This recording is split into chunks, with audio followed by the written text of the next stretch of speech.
भोले बाबा उर्फ सूरजपाल का आश्रम वन विभाग की जमीन पर उन्होंने कब्जा कर बनाया आलीशान आश्रम। कानपुर में नारायण साकार हरि बाबा का आश्रम 14 बीघे में फैला हुआ है।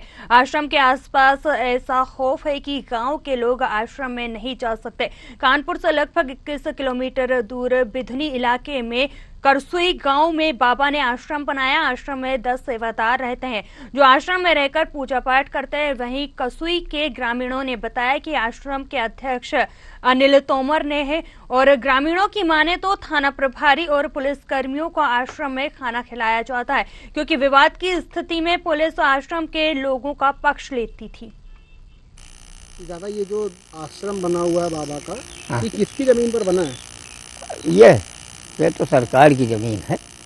सरकार की जमीन में आश्रम ये जो बना हुआ है, करीब कितना समय हो गया इसका निर्माण हुआ? अरे 2 साल हुए होंगे। 2 साल का समय हो गया है। अब तक किसी ने कोई विरोध नहीं किया सरकार की जमीन पर यह बना? अगर कोई एक झोपड़ी बना लेता उसका लोग विरोध कर देते हैं, प्रशासन तुरंत। अरे विरोध का करते हैं, लेखपालों की एक कमी रही। सारे चरागाह का भूदान समिति बना के पट्टा कर गए और अब बंदोबस्त उठा के देखो तो चरागाह निकलता है। अब क्या है? बाबा यहाँ पर आते हैं?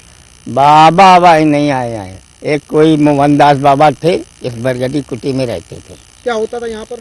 कहाँ यहाँ पर होता क्या आश्रम में? माँ का सब सेवादार आते हैं, शादी ब्याह हुआते हैं। अच्छा। हाँ, अब साल भरे थे वो बंद है। भाई यहाँ तोमर साहब हमारे गांव में आए थे।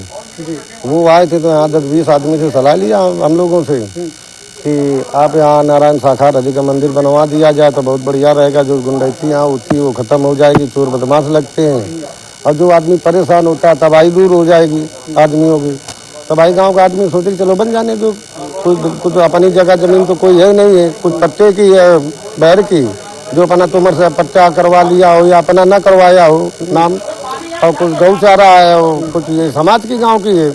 तो गांव को कोई दखल नहीं हुआ। अब यहाँ से चोरी चमारी होती थी वो भी बंद हो गई और यहाँ लोगों को आराम भी है कि वहाँ से आते हैं, पानी पीते हैं, आराम से बैठते हैं और सब सुख शांति है। कोई न विवाद है न कोई झगड़ा है। 21वीं सदी में आज AI के जरिए कार्य चल रही हैं और सारा कंप्यूटराइज काम हो रहा है। ऐसे में दावा बाबा लोग करते हैं कि कैसे हम हड्डी बढ़ा देंगे, कैसे कैंसर का इलाज कर देंगे और लंबाई बढ़ा देंगे। ऐसे लोगों की बिना हिस्ट्री जाने लोग कैसे इन पर विश्वास कर लेते, अंधविश्वास करते हैं, जिसके बाद एक ऐसा मामला निकलकर सामने आया है जिससे लोग भौचक्के हो गए हैं। करीब 125 लोगों की जान का एक हत्यारा कहें या फिर जिम्मेदार कहें, ये नारायण साकार विश्वरी बाबा जो भोले बाबा के नाम से फेमस हो गया। इस वक्त हम कानपुर के उसके इस आश्रम में खड़े हुए हैं। आप देख सकते हैं किस तरह से बाबा ने ये आलीशान महल की तरह ये एक तैयार कर रखा है अपना आश्रम, जिसमें सेवादार रहते हैं, यहाँ पर सत्संग होते हैं। लेकिन ये वही भोले बाबा है जिस पर 125 लोगों के जान लेने का आरोप लगा है। कई आरोप लग रहे हैं कि बाबा ने परमिशन से पर ज़्यादा लोगों की संख्या यहाँ पर बुला ली थी और यहाँ पर लोग जब आते हैं, लोग ये भी कह रहे हैं कि बाबा यहाँ पर कभी आए नहीं हैं।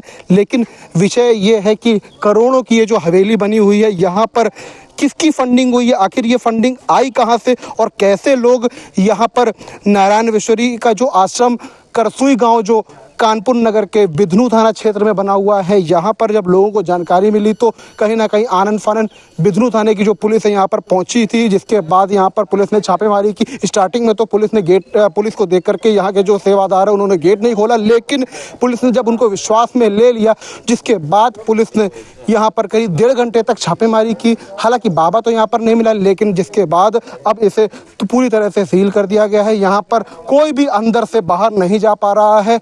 यहाँ पर सेवादार भी कुछ भी बोलने को तैयार नहीं है, सेवादार सामने नहीं आ रहे हैं। यहाँ पर हमारे साथ यहीं के कुछ लोग मौजूद है, एक बार हम इनसे बात करने का प्रयास करेंगे कि आखिर किस तरह से यहाँ पर बाबा का सत्संग होता था और कैसे यहाँ पर क्या नाम है आपका?